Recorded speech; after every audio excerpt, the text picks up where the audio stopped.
رحیم السلام علیکم ناظرین، پہاڑ کی پہچان کے ساتھ میں ہوں آپ کی میزبان شمیم عباسی۔ یہ پروگرام پہلے افضل قادری صاحب نے شروع کیا تھا، مگر اپنی علالت کے باعث وہ اس کو جاری نہ رکھ سکے اور لوگوں کے پرزور اصرار پر اب یہ پروگرام ہم لوگوں نے شروع کیا ہے۔ آئیے اس پروگرام کا باقاعدہ آغاز کرتے ہیں۔ آج جو میرے ساتھ پرسنالٹی موجود ہیں ان کو سب جانتے ہیں، وہ ہر کسی کے پسندیدہ، ہر دل عزیز انسان ہیں۔ ماشاءاللہ ایک اچھے بیٹے، ایک اچھے باپ اور ایک بہت اچھے شوہر۔ آپ سب ان کو جانتے ہیں، ہمارے علاقے کے مشہور انسان اور مری کی تاریخ لکھنے والے ایک ادیب، مفکر اور بہت اچھے لکھاری، علم و ادبی شخصیت۔ آئیے میں آپ کے ساتھ ان کی ملاقات کرواتی ہوں۔ حاجی محمد رمضان صاحب۔ جی حاجی صاحب، یہ بتائیے کہ یہ سب کچھ کس طرح آپ نے انجام دیا ہے، اور 5 سال سے آپ کی صحت جو ہے وہ بتدریج گرتی جا رہی ہے، لیکن یہ کس طرح سے آپ اس کو مینج کر رہے ہیں؟ السلام علیکم ورحمۃ اللہ وبرکاتہ۔ سب سے پہلے میں ہل نیوز کا بے حد مشکور ہوں کہ انہوں نے مجھے اس قابل سمجھا کہ میرا وہ انٹرویو کریں، اور مجھے یہ بھی اعزاز حاصل ہے کہ ہمارے علاقے کی ایک ایسی خاتون جو سوشل معاملات میں اور اسلامی اقدار میں ایک بہت اپنا نام پیدا کر چکی ہیں، وہ اس پروگرام کی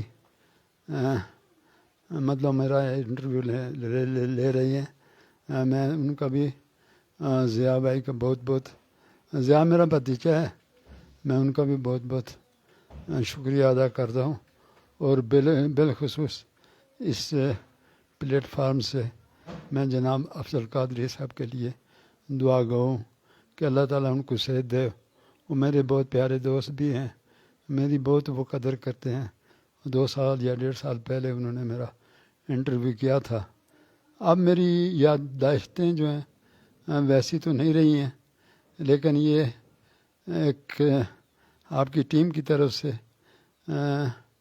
مجھے یہ بڑے مطلب اچھی میرے لیے بات ہے کہ انہوں نے کہا نہیں، آپ ایک دفعہ پھر اس پلیٹ فارم پہ آئیں، تو میں حاضر ہوں، آپ بات کریں، جو بھی آپ سوال پوچھتی ہیں میں انشاءاللہ کوشش کروں گا اس کا جواب دے دوں آپ کو۔ جی سر، مجھے فخر ہے کہ میں آپ کا انٹرویو لے رہی ہوں۔ اس سے پہلے 2 سال پہلے آپ نے ہل نیوز پہ انٹرویو دیا تھا۔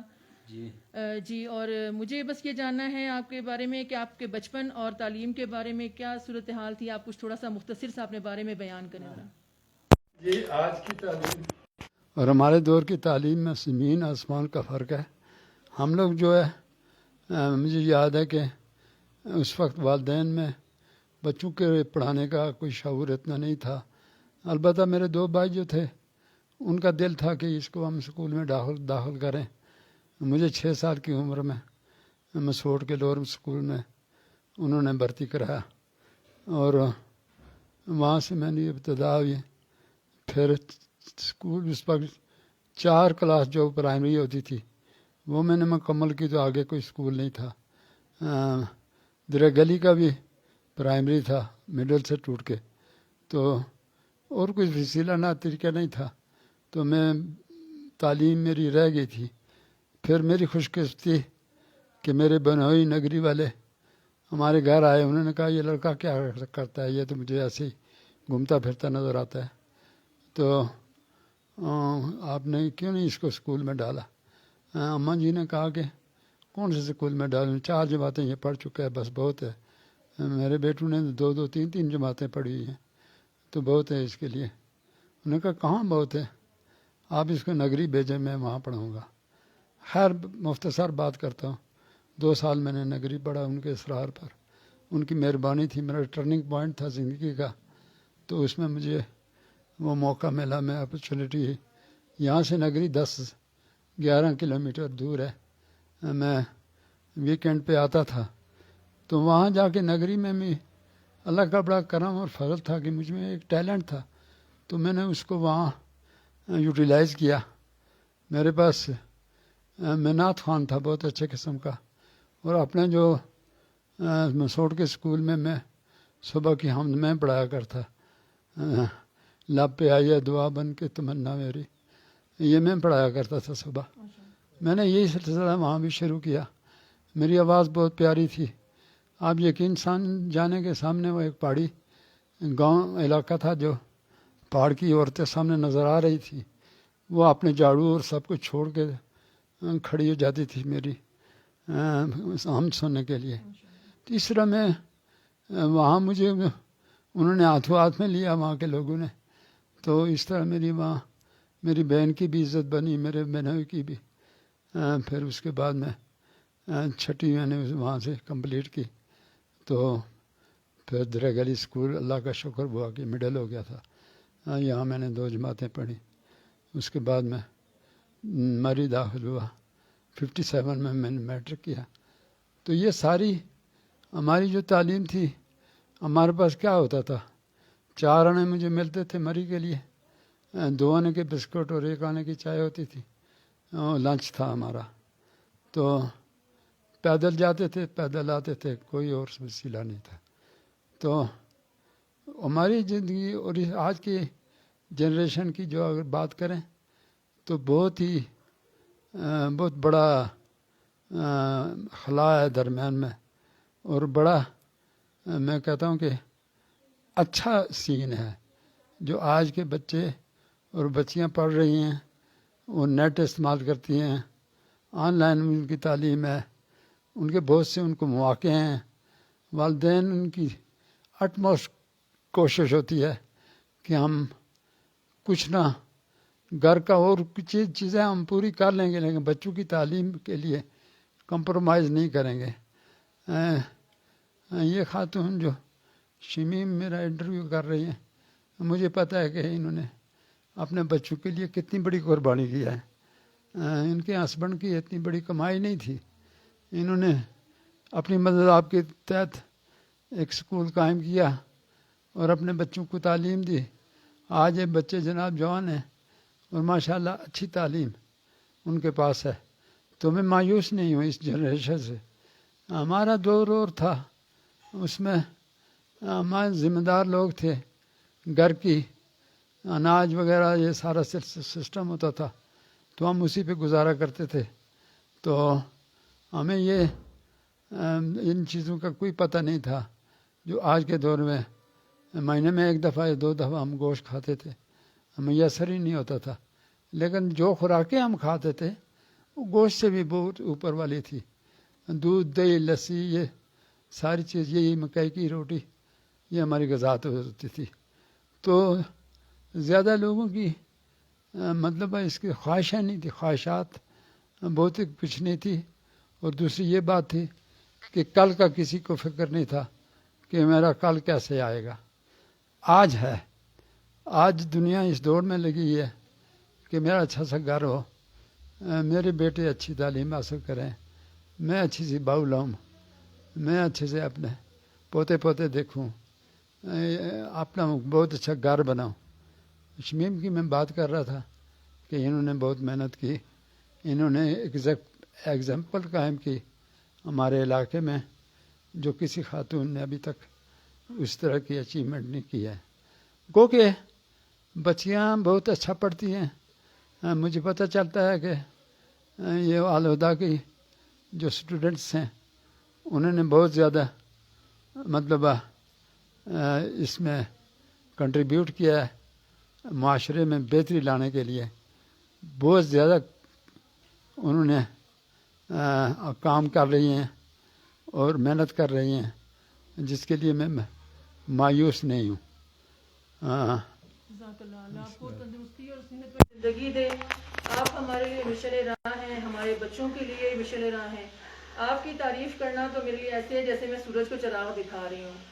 میں اصل میں آپ کے بارے میں مجھے علم ہے کہ علاقہ مسوڑ میں آپ نے بہت سے اچھے کاموں کے ساتھ ساتھ جو ہے وہ اپنی تحریر کے ذریعے علم و ادب کے چراغ روشن کیے ہیں. آپ نے کئی کتابیں مرتب کی ہیں، جن میں سے 2-3 میں نے خود بھی پڑھی ہیں. اس کے علاوہ جب آپ سب لوگ فیس بک پہ دیکھتے ہوں گے، جب رمضان صاحب کے جو آرٹیکلز آتے ہیں جب کوئی فوت ہوتا ہے ان کے بارے میں، جو یہ ان کے بارے میں زندگی کے بارے میں لکھتے ہیں، مختصر سے الفاظ میں وہ پوری زندگی کو ڈیفائن کرتے ہیں.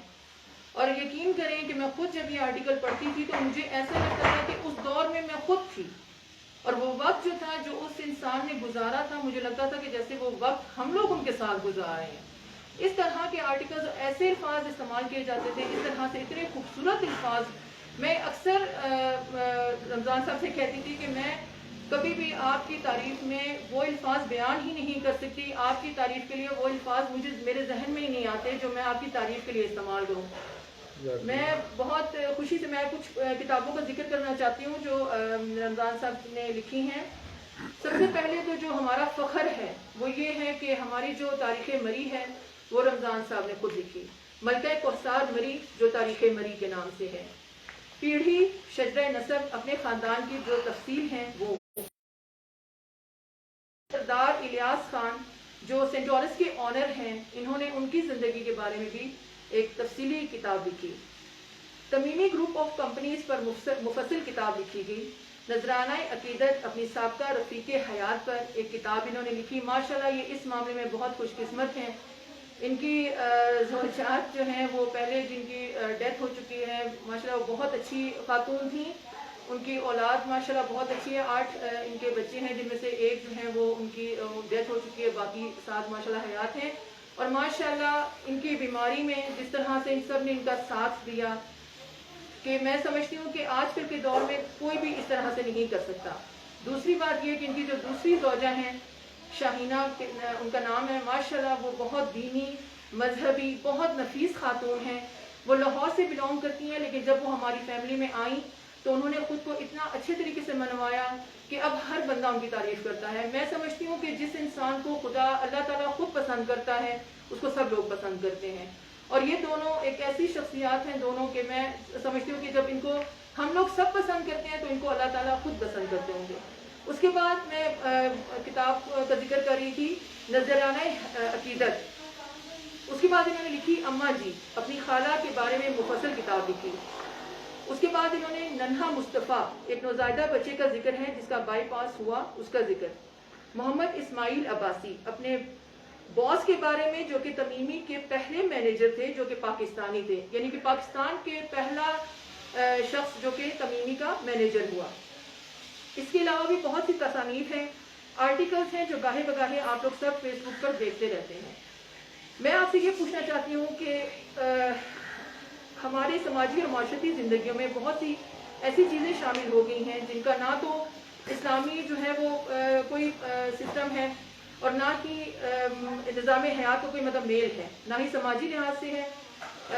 ان برے جو رواج ہیں ان سب سے نبردآزماں ہیں ہم لوگ، ٹھیک ہے؟ آپ اس بارے میں کیا فرماتے ہیں؟ جی بہت اچھا سوال ہے آپ کا، اور میں اپریشیٹ کرتا ہوں کہ مجھے یہ جو چیز اس وقت پریشان کر رہی ہے وہ یہی ہے جو ہمارے غیر ضروری ہماری زندگی میں کچھ رواجوں نے اتنا زیادہ آگے ہم بڑھ گئے ہیں کہ ان سے جان چھوڑنا مشکل ہو گیا ہے۔ اور خاص طور پر میں نے مشاہدہ کیا ہے کہ ہم اپنی شادی بیاہوں میں بے انتہا اسراف کرتے ہیں جس کی کہیں گنجائش نہیں ہوتی، اور بہت سی چیزیں شادی کو اتنا لمبا کرتے ہیں کہ 10 15 دن ہمارے گھروں میں ڈول ڈمکا اور اس قسم کی چیزیں ہوتی ہیں۔ نہیں، میں سب کا نہیں کہہ رہا، لیکن اکثر میں نے نوٹ کیا ہے کہ ایسا ہے۔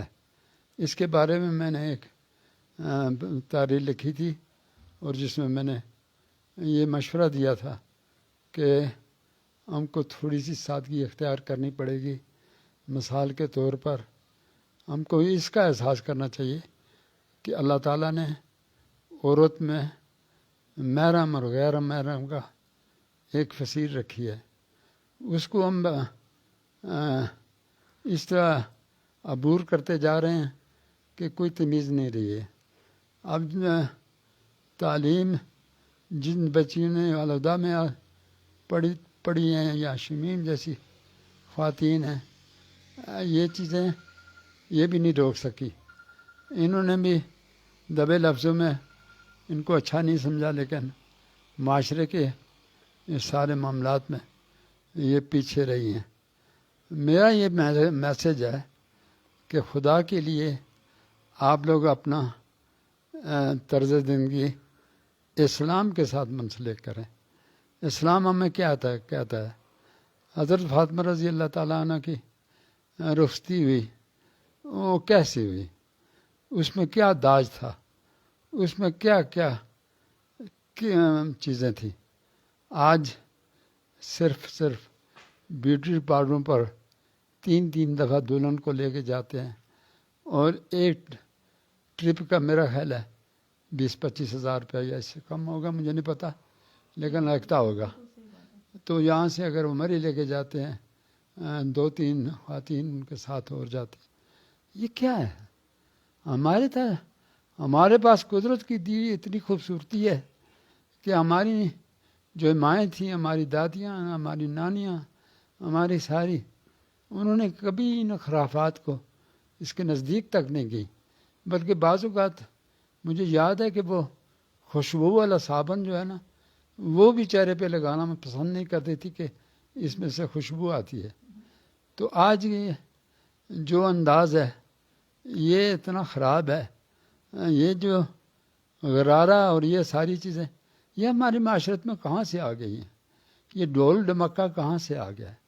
یہ ساری چیزیں ہم کیوں اختیار کیے ہوئے ہیں؟ ایک مزدور آدمی ہے، اس کی 4-5 بیٹیاں ہیں. ان بیٹیوں کی پھر دیکھا دیکھی خواہش ہوتی ہے کہ میری شادی ہو تو اس میں بھی اسی طرح کی چیزیں ہوں. یہ دیکھیں، ان چیزوں کو روکیں، اسلام کی اسٹڈی کریں، اور دین ہمیں جو اجازت دیتا ہے، جو حدود ہیں ان کے اندر رہیں.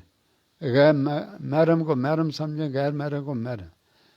جو قرآن پاک میں جن خواتین آپ کی محرم ہیں، آپ ان کے محرم ہیں، ان کے بارے میں آپ تو ٹھیک ہے، لیکن آپ کا یہ کام نہیں ہے کہ آپ کسی گھر میں جاتے ہیں تو عورت سے دلاسا لیتے ہیں یا دلاسا دیتے ہیں. آپ کا کیا حق ہے کہ مطلب ہے یہ چیز ایسے کرتے ہیں؟ یہ چیزیں نہیں کرنی چاہیے. اس کے علاوہ اور اسراف بہت ہیں. 20-25 جوڑے کپڑے جو پہنتی ہی نہیں ہیں شادی کے بعد، ان کا نمبر ہی نہیں آتا، وہ پڑے بس ادھر ہی گل سڑ جاتے. تو یہ چیزیں ختم کریں. کم از کم ہم اپنے مسوٹ کو ایک ایگزامپل بنا لیں. اگر ان چیزوں میں ماتم کے بارے میں بھی میں نے لکھا تھا کہ اس میں میانہ روی آنا چاہیے. جنازہ پڑھنا، دعائے مغفرت میں شامل ہونا، یہ بہت اچھے مطلب یہ عمل ہے، ان میں ضرور آپ جائیں. لیکن جب ان میں اور چیزیں آپ شامل کرتے ہیں، وہ گھر والے بیچارے آگے ہیں، غم اور علم کے ہوتے ہیں، اس میں آپ دڑ لائنیں بنا کر پہنچ جاتے ہیں. بس اتنا ایک دفعہ آپ نے جنازہ پڑھ کر ان کے گھر آ کر تعزیت کر دی، بس اس کے بعد 3 دن تک اور بھی آپ کو گنجائش ہے کہ آپ ان کے جا کر ان کا دکھ درد باندھیں. اس کے بعد کوئی اس کی حیثیت نہیں ہے جو ہم کر رہے ہیں. تو یہ چیزیں بہت سی ہیں جو اس انٹرویو میں تفصیل اتنی میں جا نہیں سکتا، چونکہ ایک لمیٹڈ ٹائم ہوتا ہے. تو اسی لیے میں انشاءاللہ ایک تحریر لکھوں گا، اور جس میں ایک دفعہ پھر کوشش کروں گا کہ ایل نیوز کے پلیٹ فارم سے اس کو آگے بڑھاؤں. اصل میں آپ سے پوچھنا چاہتی تھی کہ نوجوان بچیاں جب اپنی تعلیم و تربیت کے لیے جو ایڈوانس ٹیکنالوجی ہے اس میں مطلب جیسے انٹرنیٹ ہے وہ یوز کرتے ہیں، ٹھیک ہے، اس کے بارے میں آپ کی کیا رائے ہے؟ لیکن اس میں آپ نے بہت احسن جواب مجھے دیا ہے جو پہلے آپ بیان کر چکے ہیں کہ بچوں کو واقعی آج کل کتابوں کا پتہ ہی نہیں ہے، اور یہ ہماری والدین کی بھی خامیاں ہوتی ہیں کہ جو ہم لوگ اپنے بچوں کو کتابوں کے بجائے، کچھ خواتین جو ہیں وہ آج کل کے دور میں بجائے اس کے کہ کتابوں پہ چھوٹی چھوٹی کہانیاں ہوتی تھیں جو مل جاتی تھیں عام بازار سے، عام دکان سے، تو وہ لے کے خریدی جاتی تھی. اس سے ریڈنگ بھی بہت امپروو ہوتی تھی، آپ کی رائٹنگ بہت امپروو ہوتی تھی، اور اس کے علاوہ بہت سی چیزیں آپ سیکھتے تھے. لیکن اب صرف کیا ہوتا ہے کہ بچوں کے ہاتھ میں فون دے دیا جاتا ہے. موسٹلی بچے کارٹونز دیکھ رہے ہوتے ہیں، اور یقین جانے چھوٹے چھوٹے بچے جو ابھی نومولود ہوتے ہیں ان کے ہاتھ میں بھی کارٹون کے لیے فون دیا جاتا ہے، چاہے وہ سلانے کے لیے ہو چاہے وہ کچھ کھلانے کے لیے ہو. تو میں یہ چیز پوچھنا چاہتی تھی، تو انہوں نے بہت اچھا جواب اس چیز کا پہلے دے چکے ہیں یہ اس بارے میں. اس کے علاوہ جو ہے وہ آپ ہماری نسل کو کیا، جو ہماری جو موجودہ نسل ہے اس کو آپ کیا مشورہ دینا چاہتے ہیں؟ میں تو ان کو یہی نصیحت کروں گا کہ آپ نیٹ ضرور استعمال کریں لیکن پازیٹیو. اس کے نیگیٹو ایشو جو آپ چیزیں ہیں اس میں وہ آپ کو بہت آسانی سے مل جاتی ہیں. ایک منٹ میں آپ گوگل کرتے ہیں وہ آپ ہر چیز آپ کے سامنے آ جاتی ہے. لیکن اس کو پازیٹیولی اگر آپ یوز کریں گے تو آپ کا علم بڑھے گا. ابھی انڈیا میں ایک مثال ہے کہ انٹرنیٹ کے ذریعے جن لڑکوں نے اپنی آن لائن تعلیم مکمل کی اور پھر اس کے بعد انہوں نے بزنس شروع کی، آج ان کی جو زر مبادلہ ہے پتہ نہیں کتنا کروڑ وہ بتا رہے ہیں کہ ہر مہینے میں ان کی یہ آتا ہے. جو ٹیکنالوجی ہے، ٹیکنالوجی ضرور سیکھیں. کام کوئی چھوٹا نہیں ہوتا. آپ لوگ جب کہیں باہر جائیں گے تو ہر چھوٹا موٹا کام کریں گے، لیکن اپنے علاقے میں آپ شرم محسوس کرتے ہیں کہ یہ پلمبر کا جاب کون کرتا ہے، کارپینٹر کون. یہ چیزیں نہیں ہیں. اب ٹیکنالوجی اب دنیا بدل گئی ہے. تو اپنی تعلیم میں کوشش کریں کہ آپ نگیٹو چیزیں جو ہیں ان کو ان کے نزدیک نہ جائیں، اور پازیٹیو جتنا بھی آپ علم حاصل کریں. آپ بہت ساری تعلیم حاصل کرتے ہیں. میں نے اپنی اولاد میں دیکھا ہے کہ چھوٹے جو بچے ہیں ان میں ایک یہ فصیح تھوڑی اردو لکھ سکتا ہے. ایک بچہ نہیں ہے جو اردو لکھے. 440 صفحات کی یہ کتاب آپ کے سامنے پڑی ہے میری. میں نے ہاتھوں سے آپ نے لکھی ہے، صرف پرنٹ کرائی ہے، ٹائپ نہیں کرائی. میرے ہاتھ ہینڈ رائٹنگ ہے. اس زمانے کا ہینڈ رائٹنگ آپ دیکھیں کہ ہمارا ہینڈ رائٹنگ کیسا ہوتا تھا. تو ہمیں اسکولوں میں پڑھایا جاتا تھا. موبائل میں سوری یہ فصیح لکھتا ہے آپ کی؟ میرے موبائل میں فصیح ہے، میری پوتی نور ہے، اور اس کے بعد شاہینہ جو ہے میرے ساتھ بہت ہیلپ کرتی ہے. ابھی یہ تو پہلے میں نے خود ہی لکھی ہیں ساری جو پرنٹ کرائی ہیں. میرے باسط نے بہت میرے ساتھ محنت کی ہے، میرے بیٹے نے. اس نے ان کی پرنٹنگ میں بڑی کنٹریبیوشن کی ہے. یہ میری زندگی کا سارا اثاثہ ہے. تو باقی کتابیں نہیں لا سکا، وہ پنڈی میں پڑھی ہیں، ورنہ آپ کو سب دکھا دیتا. تو اب دیکھیں 440 صفحے میں نے ہاتھ سے لکھے ہیں. ان میں جب میں ڈکٹیٹ کرتا ہوں اپنے بچوں کو، کوئی لفظ ایسا آ جاتا ہے وہ میرا منہ دیکھنا شروع ہو جاتے ہیں. ابو جی یہ کیا ہے، یہ اس کا کیا مطلب ہے. تو پھر ان کو نہیں پتہ ہوتا. ان کا قصور نہیں ہے. ان کو اسکول میں یہ جو اردو کا پیریڈ ہے وہ ایسے برائے نام سا ہی ہے. آپ میرے ہی جو زندگی میں مجھے اللہ تعالیٰ نے 6-7 ٹیلنٹ دیے ہیں. پہلی بات یہ ہے کہ میں بہت اچھا آرٹسٹ تھا. میں نے بہت کتابیں لکھی ہیں، اور اس کے علاوہ بہت سی میں نے تصویریں بنائی ہیں، ایوب خان کی، قائد اعظم کی، اور یہ ساری چیزیں اب مجھے ساری گم ہو گئی ہیں میری. میں نے اپنی تصویر بنائی ہے. میں نے ایک گوری کی تصویر کراچی میں بنائی تھی، اس نے مجھے نوکر ہی رکھ لیا اپنا اسکول میں کہ آپ ان بچوں کو ڈرائنگ سکھائیں اور یہ چیز سکھائیں. اس کے علاوہ میری بہت اچھی آواز تھی. میں نے ایک 2 ڈرامے کیے تھے اس میں میٹری میں. سراج الدولہ اور ایک اور یہ اس وقت میں 8ویں جماعت کا اسٹوڈنٹ تھا، اس میں نے رول کیا تھا. تو میں آرٹسٹ بھی تھا، یہ اداکاری بھی کر لیتا تھا، نعت خوان بھی تھا، گانے بہت اچھا گاتا تھا. یہ ساری چیزیں اللہ کی دین تھی. یہ جو لکھنا شیرنا یہ سارا یہ اللہ کی طرف سے ہے، میرا کچھ اس میں کمال نہیں ہے. ماشاء اللہ. آپ سنی حاجی صاحب نے جس طرح سے بتایا اور یہ بات سچ ہے کہ جو ہے وہ آرٹسٹ ہیں ماشاءاللہ. اللہ تعالیٰ کی طرف سے یہ گاڈ گفٹڈ چیزیں ہوتی ہیں جو ہر انسان کے لیے اللہ تعالیٰ نہیں کرتے. اور جی اور مسوٹ کے جو ہیں وہ بہت سے جو لوگ ہیں ان کو انہوں نے روزگار پہ مطلب کیا, ان کی جابز وغیرہ کی جو آج کافی زیادہ جو ہیں اپنے سپورٹ کر رہے ہیں, اپنے خاندان کو اپنے گھروں کو سپورٹ کر رہے ہیں ماشاءاللہ. جب یہ جابس کے لیے جاتے تھے یا اس کے بعد ابھی جو ہیں وہ ان میں سے بہت سے لوگ مینیجرز ہیں, اپنے جو کمپنیز ہیں ان کے آنرز بھی ہیں, اور یہ ہمارے لیے بہت بڑا فخر ہے. میں بذات خود جو ہے پرسنلی ایک چیز میں آپ کو بتاؤں کہ مجھے میری فیوریٹ پرسنالٹی, اور اس کے علاوہ میں ان کی بہت بڑی فین ہوں. میں میری اولاد, ہماری جو پورے خاندان میں جو لوگ ہیں بڑے بھی ہیں اور چھوٹے بھی, جو ان سے بہت زیادہ پیار کرتے ہیں.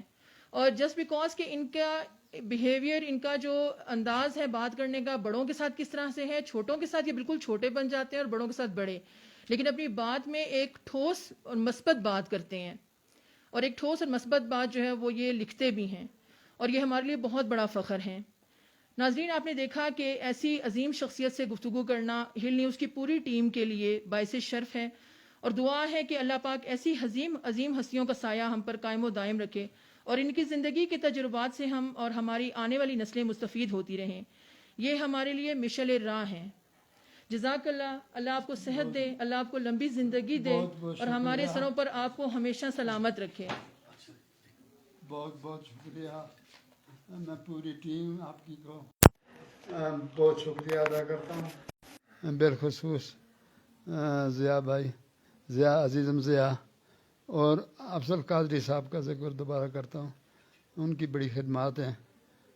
تھوڑا سا سچ وہ لکھا کرتے تھے, ایک کالم وہاں سے انہوں نے سٹارٹ کیا تھا, اور بعد میں ہل نیوز کے وہ نمائندہ بنے, اور اس علاقے کی جو کوریج تھی پوری مری کی انہوں نے بہت خوبصورت انداز میں کی.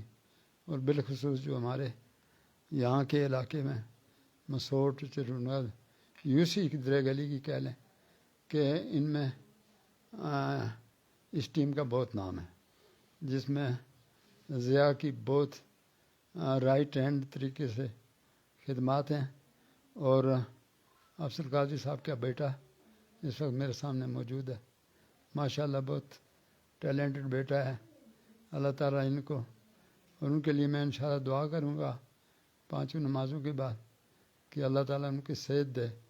میں باتوں میں بتا دوں کہ میرا 55 سال کے بعد ایک دوست ملا یہاں, ہم 2 گھنٹے بات کی ہم نے, میں نے اس کو پہچانا نہیں تھا.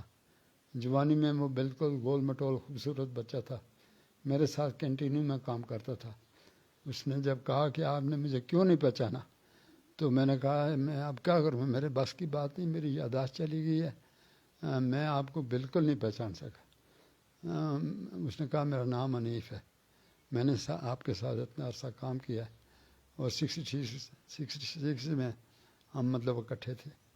تو وہ 1.5 گھنٹہ میرے پاس بیٹھا, اور بھی لوگ آئے ہوئے تھے, لیکن میں نے توجہ اسی کو اس لیے دی قدرت کی طرف سے کہ یہ ایک میرا دیرینہ دوست مجھے ملا ہے. تو جب مجھے پتہ چلا میں نے کہا آپ حنیف صاحب کہاں رہتے ہیں, میں سنورا, یہ آپ کے قریب اوپر رہتا, میں وقار کے ابو ہیں آپ. جی بس میں کیا بتاؤں آپ کو. بہرحال وہ چلے گئے یہاں سے, مجھے الوداع کر کے جاتے ہوئے پھر انہوں نے پوچھا جا کے اپنے گھر کہ ایک خاتون مجھے ملی تھی شائنہ کے بارے میں کہ وہ کون ہے, تو انہوں نے بتایا وہ ان کی وائف ہے. خوش ہوا. 4 گھنٹے کے بعد اس کی اللہ تعالیٰ نے جان لے لی. حنیف عباسی کے بعد حنیف عباسی اس دنیا سے چلا گیا. زندگی تو یہ ہے, تو اس لیے میں نے کہا کہ یہ چیز بھی ایڈ کر دوں. تو آپ کا بہت بہت شکریہ میڈم شمیم, آپ کا بہت بہت شکریہ, اور ضیاء عزیزم ضیاء, اور کیا نام ہے آپ, احمد شیر افضل, آپ کا بہت بہت شکریہ. اور اے ڈی صاحب کو میرا بہت اسپیشل مبارک اور پیغام بھیجنا ہے کہ آپ کو میں دیکھتا رہتا ہوں, آپ کی چیزیں سنتا رہتا ہوں, میری ملاقات کا مجھے شوق ہے کل ملاقات کروانا کہ میں آپ سے مل لوں زندگی میں. آپ نے جو قدم اٹھایا اس خطے کے لیے اس کا کوئی جواب نہیں ہے, اس کی کوئی مثال نہیں ہے.